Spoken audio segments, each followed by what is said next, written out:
The Mediterranean glistens beneath a cloudless sky, its waves lapping at the bustling port of Alexandria. In a quiet corner cafe, a man sits with a newspaper folded under his arm and a faint smile playing on his lips. To an onlooker, he is just another face in a swirl of merchants, travelers, and European exiles. Yet, if you peer a little closer, you might notice the subtle tension in his shoulders. The way his eyes trace every movement in the room. This is not just a man enjoying a morning coffee. This is Rafat Al-Gamal, known in some circles as Jack Bet-Edo, the master of deception, Egypt's most enigmatic spy.to understand the story of Rafat Al-Gamal is to step into a maze at the heart of 20th century espionage. His life, stitched together from fact, legend, and whispers from Cairo's smoky back rooms, is so tangled with secrets that even the shadows seem unreliable. Who was Rafat Al-Gamal? How did a young Egyptian, once marked by colonial authorities as a troublemaker, become one of the most successful double agents in the Middle East, a man whose lies changed the course of nations? Let's wind back, nearly a century ago, to the crowded alleys of Damietta, a port city on the Nile Delta, where the story truly begins. Rafat grew up in modest surroundings, the child of an Egyptian father and an Italian mother.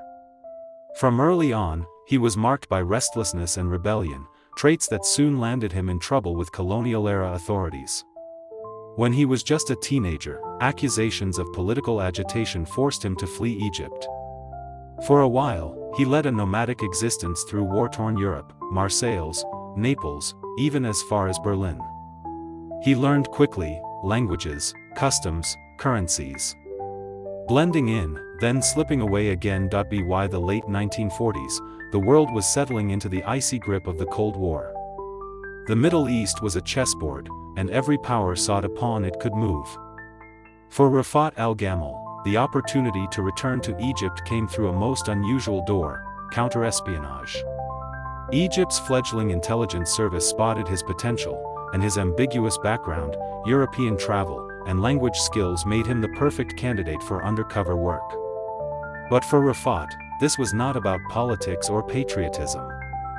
His motives were personal, a mix of adventure, escape, and perhaps, the allure of reinvention. His first, and most challenging, task: infiltrate the tightly knit Jewish communities of Cairo and Alexandria, which, at the time, were riven with anxiety and riddled with rumors of Zionist plots. To do this, he adopted a new identity. Rafat Al-Gamal became Jacques Bet-Edo, or Jack Baitan, a Jewish Egyptian émigré with links to both Cairo and Palestine. He immersed himself in Jewish rituals, learned Hebrew, and crafted a backstory so convincing that, years later, even Mossad agents would struggle to untangle truth from fiction. Perhaps his most daring transformation came in the early 1950s, when he orchestrated his own emigration to Israel. It was a high-wire act of deception. Under his assumed name, Jack Bet-Edo, he joined a stream of Jewish refugees traveling to Haifa, passing through Cypriot detention camps, playing the part to perfection. In Israel, Baitan made contacts with influential families, befriended businessmen, and wormed his way into the inner circles of society. But all the while, he was quietly siphoning secrets back to Cairo. Imagine the nerves required. Every conversation, every handshake, carried the risk of exposure. Yet, his performance was flawless. Jack Baitan quickly became known as a well-connected, cosmopolitan figure in Tel Aviv society, a businessman with a nose for opportunity. Beneath the charm, however, he was collecting information the old-fashioned way, establishing relationships, listening, and remembering everything. Baitan's greatest coup came not from stealing files or bugging offices, but from his extraordinary skill at being there when it mattered. In the mid-1950s, Israel began the secret construction of alliances with European powers, Britain and France, in anticipation of the Suez Crisis. Over late-night dinners and quiet walks along the beach, Baitan listened as political chatter spilled secrets. He noted troop movements, observed the coming and going of foreign advisors, and caught wind of preparations for an invasion of Egyptian territory, when Egypt's President Gamal Abdel Nasser nationalized the Suez Canal in July 1956, provoking the ire of Britain, France, and Israel. The world held its breath. But Egypt was not caught flat-footed. Cairo had received advance warning, thanks, in part, to a little-known businessman in Tel Aviv whose timely messages had already altered Egypt's military posture along the canal. While the rest of the world watched in shock as the Suez Crisis erupted, in back rooms in Cairo, Al-Gamal's name was spoken in hushed, reverent tones, but Rafat's story was only just beginning. With his credibility secured in Israeli society, he pivoted from mere listening to active manipulation. He cultivated friendships with up-and-coming politicians, defense contractors, even Mossad agents. Through a web of business deals, he obtained access to infrastructure projects, military logistics, and later, the nascent Israeli nuclear program at Dimona. Each fragment of information he relayed was a needle in the heart of Israeli secrecy, minuscule on its own, but devastating when woven together. His communications methods were as ingenious as they were old-school: invisible ink, dead drops in city parks, coded letters disguised as mundane business correspondence. Rafat's anonymity was his greatest weapon. On more than one occasion, Israeli counterintelligence became suspicious of a leak, but the idea that the gregarious Jack Baitan, a man so fully ensconced in the city's high society, could be an Egyptian spy, was unthinkable. Over the years, his reports became so valuable that Egyptian intelligence set up a special channel, known only to the highest echelons of government. Through this pipeline, Rafat delivered the inside story on Israeli cabinet debates, arms purchases, and plans for strategic strikes. The pinnacle of his career came during the tense lead-up to the Six-Day War in 1967.